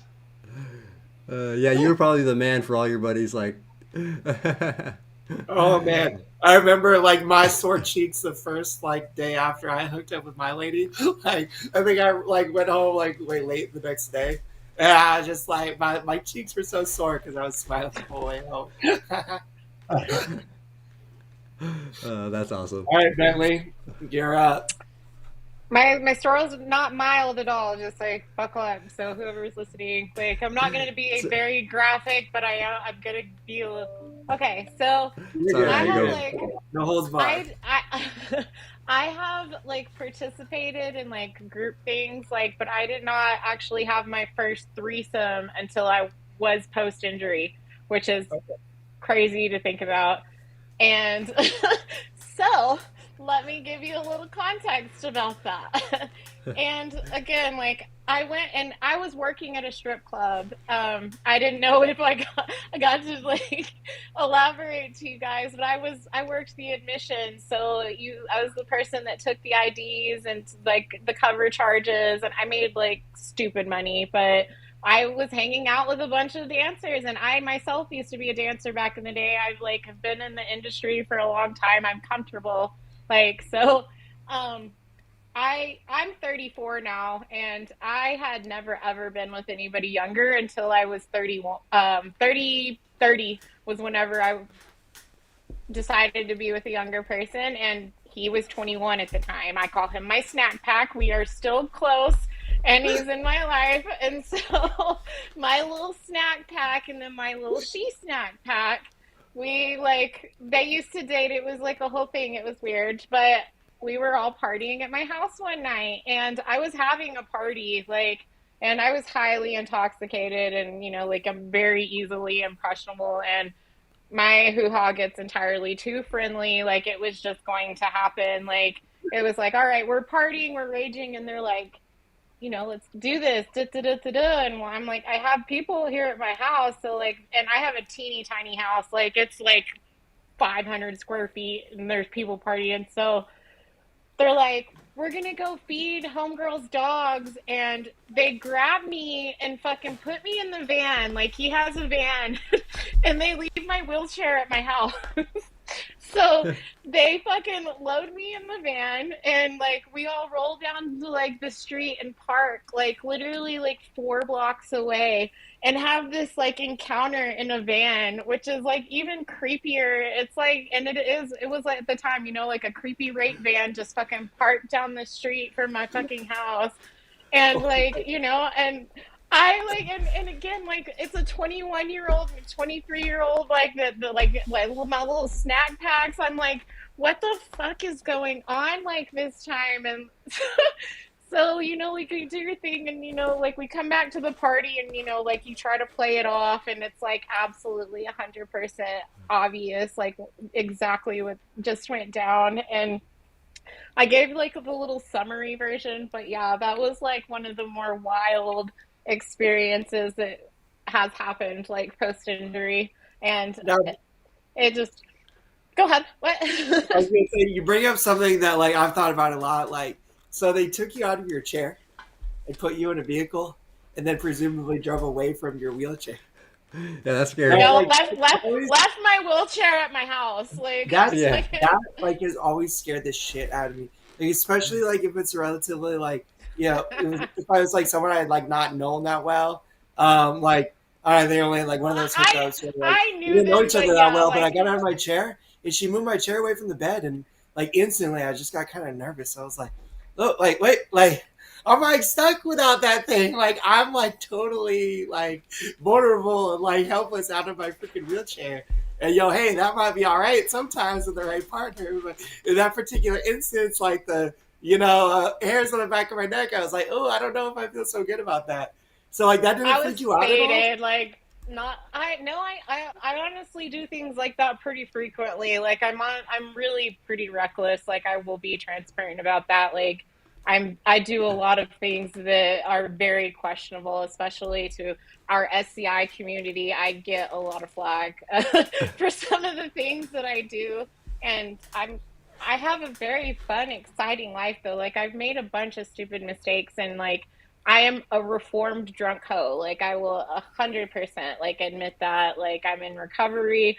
I've had some wild things. Like I will have a book eventually, but it's I don't recommend doing what I do to fellow like SCI our community. Like don't let people load you up in a van to go get smashed a couple blocks down the street. Like I don't recommend that. Like Yeah, that's solid not advice. to anybody.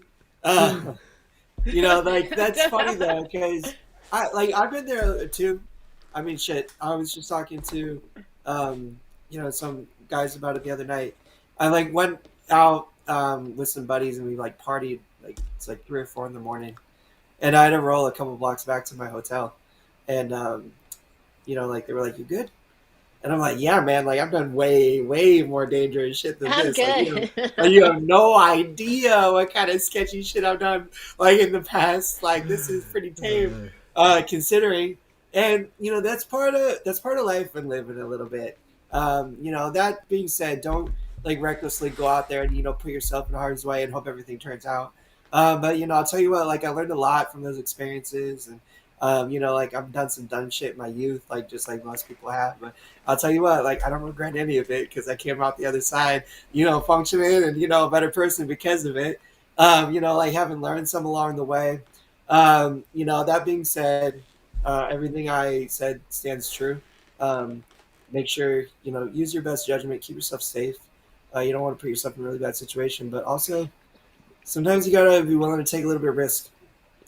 Put yourself in a situation you maybe otherwise wouldn't usually be willing to put yourself in order to experience something different. I mean, that is life. That is sex. A lot of times, that's being intimate with someone.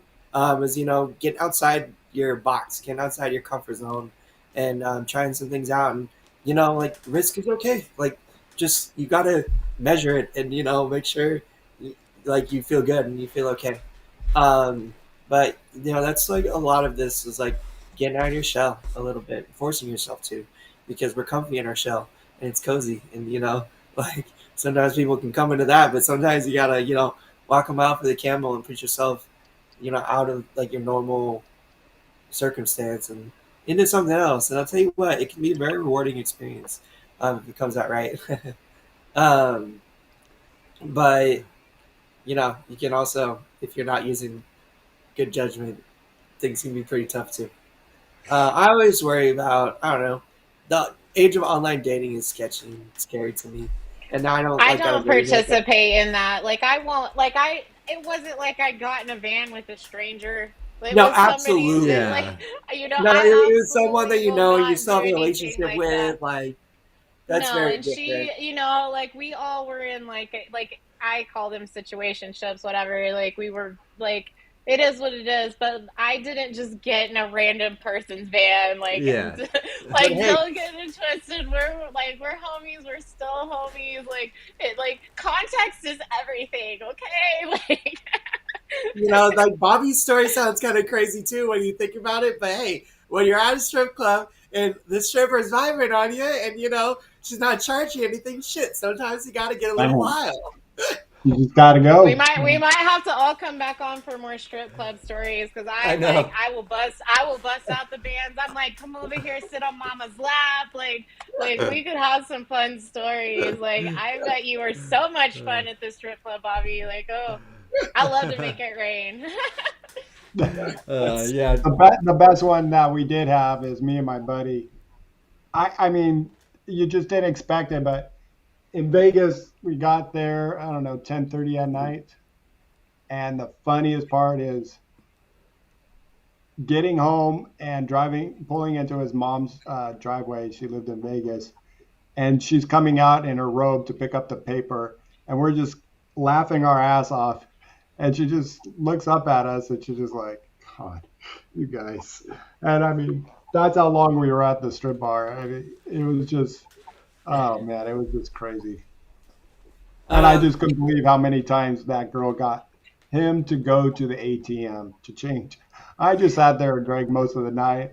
Had a couple dances, but he was in love. that's Uh, so funny. that is And funny. Celtic Bear, I wasn't like saying anything bad about online dating. I've like done it a lot myself, and I've had like some great experiences with it. I've had some really terrible ones too. Let me tell you, but that's just the nature of the beast. A lot of those like were just interactions I had online with like some nasty people that just like were cool, saying some like mean, hateful shit, like behind like the guise of anonymity. But very few like in person bad experiences. Like I think one, when I say bad experiences, like the vibe just wasn't there. Like I think when she saw like me in the chair, it just was like a little different than what she had in her head, and it was just kind of obvious, like, oh, okay, like she was just a little blindsided, which is cool, like no shade to her, like just wasn't her vibe, like that's cool. Um, so those experiences, I don't know, it did like teach me to have my guard up a little bit more, because sometimes people can say shit that hurts, or just make you feel shitty for whatever reason. And online dating is a territory for that. That's why I wanted to say it, just because some people who are getting into it might not be prepared for the realness of some people being nasty, and that will happen. It can be great too. So you just got to judge it and navigate it the best you can. Yeah, for sure. And yeah, no shade for me. Like that just didn't. It's just never been appealing to me. And like I've lived in the same town since I was one, and so I did a week free Bumble whatever bullshit like a few years ago because someone like suggested I try it, and every person that I've matched with was somebody I already knew. I was like, ew, ew, That's this is funny. BS. Ew, like I'm like, all right, like, or I'd hit up my homie, we'd match. I'm like, oh, let's go have a drink. Like this is platonic, but we can go hang. Like, so it just isn't for me, and it has been super successful for so many people that I know and that are in happy marriages, and it is a wonderful tool, especially for people that can't physically go out and go on dates and meet people the traditional way. It's wonderful. It just has not ever been anything I have been interested in. It's not for me. And I'll tell you what, like one of the reasons I got into online dating early on is just because I thought like I had no in person game. Like I just thought like the Yeah. odds of like, me meeting someone in person and like being able to like sweep them off their feet like just probably wasn't like a realistic possibility. I've since learned like that's not really true. Like I've gone out like some nights, and I mean I've like been able to talk to some ladies. Like nothing that ever turned into anything. But something it could have, like I really like shit on my confidence a lot like earlier in my adolescence, and that like stuck with me a little bit Same. into, like my adulthood. But like once I kind of realized like how dope I was, and like I'm not trying to toot my own horn or anything, but like I do think like I'm Beep cool. beep. Do Like it. beep beep, hell yeah. And that really changed the game for me because I could be me, and I could speak with confidence, and like confidence is sexy, and like that could go a long way, like chair or not, just being out, like doing your thing, looking good, like it just attracts like a certain kind of person. And I'll tell you what, like going like through some of those online dating experiences definitely gave me some of that confidence too. Just because just a few people that who did find me appealing, were able to like kind of just make me feel a little bit more secure about, hey, there are people out there that would find me attractive and stuff. So hey, you guys are hanging on to any bad feelings like that. Like first things first, like work on getting rid of them, because you are worth it, and there's someone out there for you for sure. You know, and but learning and finding some of that confidence goes super super long way. All right, you Yeah, dude, guys. agreed. Anything else? Bentley, you got any advice for any men or women out there? Maybe looking to jump back into the game after their injury. Um, it's a question I always kind of try to ask, and it could just be life advice. It doesn't have to be related to like sex or dating or anything. But any words of wisdom to pass along? You know, I honestly have completely transformed myself. Like I'm an entirely different person, like as I know all three of you are as well, as opposed to how you were when you're first injured, and as you grow and learn and do things.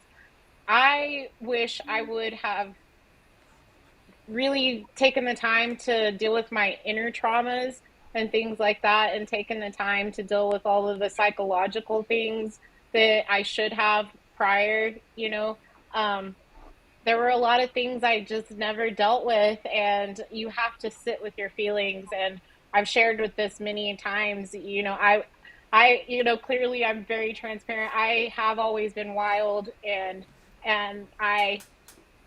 I wish I would have known that if I would have taken the time, like the universe, like literally made me sit down, and I still took the better part of a decade to sit with my feelings. Even like being made to sit with my shit, I still wouldn't. And you have to in order to move on, like not only like from your traumatic experience with your injury, but to create a beautiful life for yourself and to be able to thrive and function in a world that is generally not built for us, unfortunately. You know, like the world is not accessible. Like you have to make your world accessible and make it work for you. And I wish I would have dealt with my inner turmoil before I tried to even consider any of the real world shit that I had to deal with in the future. I was very ill prepared to function in a world I was not ready to function in, if that makes any sense. Totally. Yeah, a lot of Yeah, hundred sense. percent. Like we talk about a lot, like a lot of people dwell on the physical recovery of the injury, and that seems to kind of be the focus. But like it's probably just as important or more important is the mental recovery from the trauma you experience along the way, and the significant change that we all go through, and the like terms we gotta come to like afterwards and figure this shit out, and it The can be a process. acceptance, like, Yeah, it can be a process that takes years, and can be a long trial to go through, which is not often focused on early on in the injury. It's something that a lot of people don't address until later. Sometimes years after the fact. Like I know for me specifically, like I was a toddler when I was hurt, so I just didn't understand a lot of the trauma that I experienced. Until like maybe a decade later, and then I was dealing with like all this like stuff like whether or not I could be like seen as like potential partner, and like whether or not I could live on my own, and like all this other crazy shit was like hit me at the same time, which I think made it more real. But that initial trauma, I didn't deal with it for a long time after. Yeah. So very powerful, important statement you just made. Make sure all you guys work on healing your mind and healing your heart. As long as healing your body, because it's just important to pay attention and take care of that stuff too.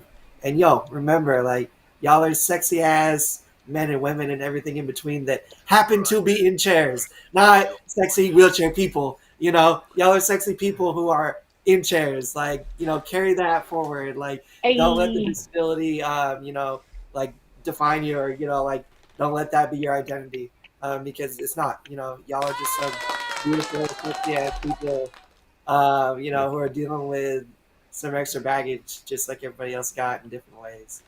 and So I'll I hope you throw guys that are in, happy. like, I will say, like, I do and live like such an awesome life. Like, I do a lot of things that most able-bodied people don't ever do, and there's a lot of those things that all of us do.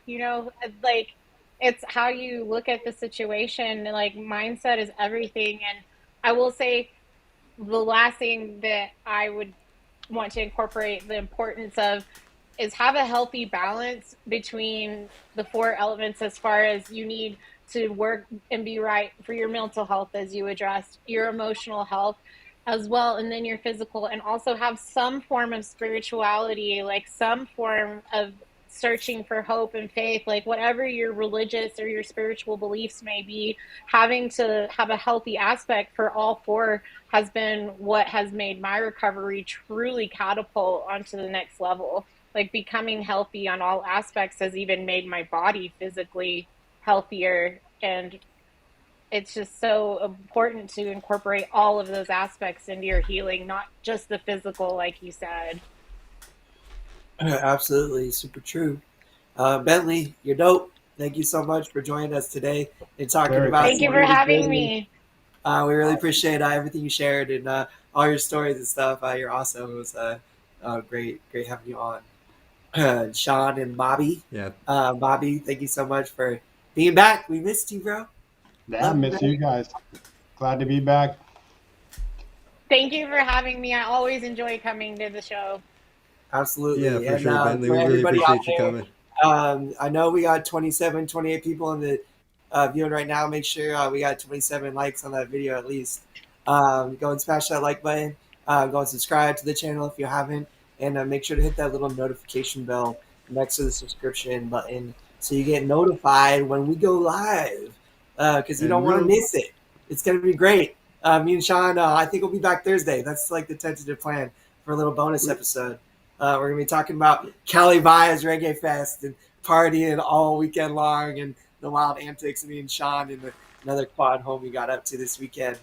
So you don't want to miss that episode for sure. Yeah, that should be fun. And just real quick, shout out sponsors one more time: Mobility Professionals and Urology Professionals. I want to thank you guys for For all sponsorship. of your rehab equipment needs and catheter supply, urological supply needs, please go visit their website, give them a shout, and let them know Live to Roll sent you if you end up over there. Chat. And all their links information is down in the description, as well as Bentli's information, her Instagram and stuff is on the screen and down there. So if you want to reach out, follow her. She's always posting cool stuff too. And yeah, I'm sure this goes for Bentli as much as it does for all of us. You can reach out to any of us individually, and if you have more personal questions, you want to ask that we didn't touch on any of the like vibrators, any of the stuff we talked about earlier. If you're having trouble finding or just like need help, like pointing in the right direction, let me know. Let any of us know. We'll get you, at least to where you need to be to research and check out all that info. And yeah, we're always here, always around to talk. If anybody just needs someone to chat with. Yep. So yeah, thank you guys again for watching, and we'll see you guys next time. And live to roll, everybody. Live to roll.